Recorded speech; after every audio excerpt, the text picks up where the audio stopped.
Lion on the Loose by Paro Anand. Once it started raining, it just wouldn't stop. The sky wept grey tears in an endless stream until the clouds had entered everyone's hearts and made them feel as grey and weepy as the weather. But still, it rained on and on. Everyone stayed at home, gloomy and bored. I wish we could do something, moaned Geeti. Nothing exciting ever happens to us, said Vicky. Mummy wouldn't let them go out, but she tried to cheer them up by making hot, crisp pakoras for them. The children helped too, cutting the potatoes, onion, spinach, and cauliflower. The pakoras were yummy. They ate them hot, dipping them into spicy green chutney. Soon the children were bursting full, so Mummy put the leftovers pakoras on a plate and covered them so that they could eat them the next day with the cold lassi and leftover rotis. The children now stood at the window. I wonder what the animals and birds do, asked Geeti thoughtfully. They must be cooped up in the cages. No, silly, I mean the wild ones. The tigers in the jungles, the birds on trees. What do they do in all this rain? At least they are free.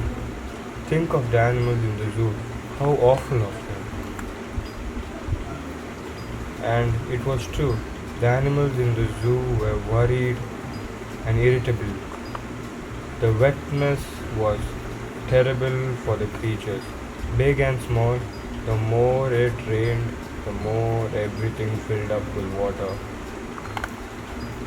The moat around the lion's enclosure filled up with water too. The lion watched. He was an old fellow who had never been outside the enclosure. He had never seen anything like this before. As the water lapped the side of the moat, temptatingly, the old fellow decided to make go for it. He sniffed here and he sniffed there. He put one paw delicately into the water and then, with one big breath, he jumped in. At first, he sank. Then he panicked. He thought for one awful moment that he was going to die, but he didn't.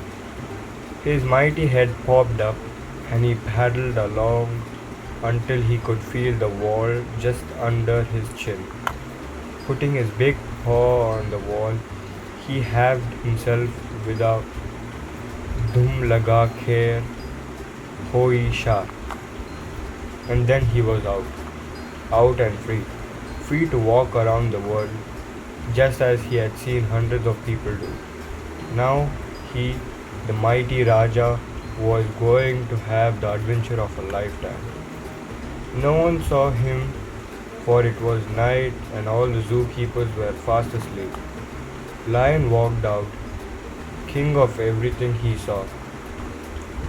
Softly, softly he crept on padded feet to the enclosure next to him. He grinned at the bar, who awoke with a start. He winked at him and laughed slowly. He looked he looked in at all the cages and thought how wonderful it was to be free. Then he had an idea he was going to be really, truly free. What was the use of freedom if he was still within the four walls of the zoo? So, asking for the way at every cage he passed, Lion reached the main gate. He could smell a human. He could carefully peer into the ticket booth. Lion was a clever old fellow and knew that the guard wouldn't let him just walk out. So he waited and watched. The guard didn't move. He snored gently. When the lion was sure that the man was fast asleep, he padded his way past him softly. "Hmm," said the guard in his sleep. Lion almost roared in the fright. But he didn't. He waited quietly until he was sure that it was all safe. And then he was free, really free. For the very first time in his life, he walked around looking with wonder at big, black, wet roads.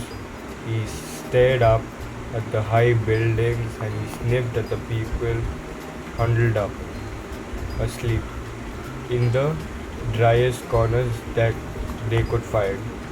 One little child peeped out of his thin blanket and saw him. Papa, he whispered, there is a lion on the loose. Yes, yes, said his papa sleepily. He'll go away. Now get back to sleep. And the lion went on. This was the longest walk that he'd ever had. He was in the bazaar now, but of course everyone was fast asleep. He peered into the shop windows, fascinated by the glittering things that shone there.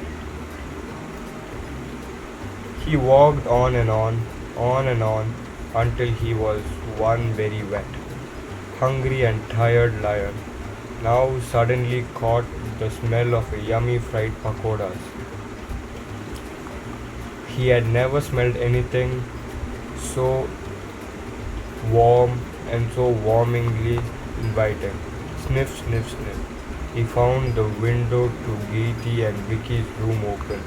Quickly, quietly, he jumped right in. He saw the children asleep in the soft, warm beds, and he felt like getting in them with them. But first, to find out where the delicious smell was coming from. Sniff, sniff, sniff. Of course, with the sharp lion's nose, he found the pakoras, and with the sharp lion's teeth, he quickly chomped them up. They were really delicious, not like the smelly raw meat he got.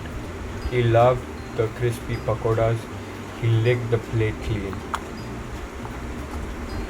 And now to bed. Sleeping back into the children's room, Lion tried to get into Vicky's bed, but it was too small for one big lion.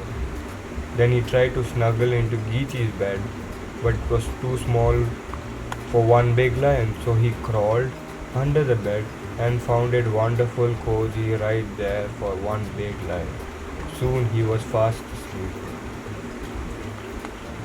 Next morning, Mummy woke to find the pakoras missing. Vicky, Geeti, did you eat all the pakoras last night? No, Mummy, not at all, the children said. It must have been you who ate them. Don't lie to me. Children, who else could it be? Oh, it must have been the lion who ate them, Mama. Lion? What lion? Geeti, don't be silly. She is not being silly, said Vicky. There was a lion under our bed. What? Shouted Mummy as loudly as she could.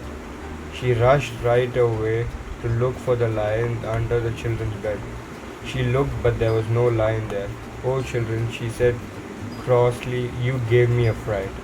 Of course, there is no lion there. But there was, Mummy, protested the children. Look, there are lion paw prints in the carpet and a big wet patch on our beds and the lion's hair on my sheet.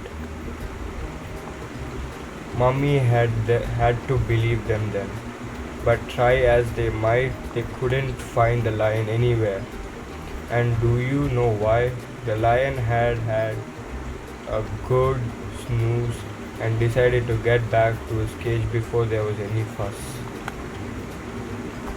So he slipped away at the dawn, and now no one saw him going, except the same little boy in the blanket who had seen him earlier. The little boy patted Lion's nose and thought grown-ups will never believe us children, so I am not going to tell anyone that the lion was taking a walk tonight. The old lion slipped past the guard who still lay asleep and swam back into his cage. What an adventure it had been, but he was glad to be home. As soon as the rain stopped, Geeti and Vicky went to the zoo. They stood outside the lion's enclosure and whispered to each other. I am sure that our lion recognized them too, for he let out a big rumbling roar of thanks to his little friends. Maybe next time it rains very hard, lion may come to your house, so remember to have some freshly fried pakoras ready for him. The story is almost true. Once in Jaipur, Rajasthan, it rained so hard that a zoo's lion moat got flooded and the lion really did swim out of its enclosure. It walked all around the zoo and then got so wet that it went and sat in the ticket booth, from where it was caught and returned into its cage. That's why I thought we should let the old lion take a really good adventurous walk in the story. Actually, some baby crocodiles also swam out of their enclosure, but that's another story for another day. The end.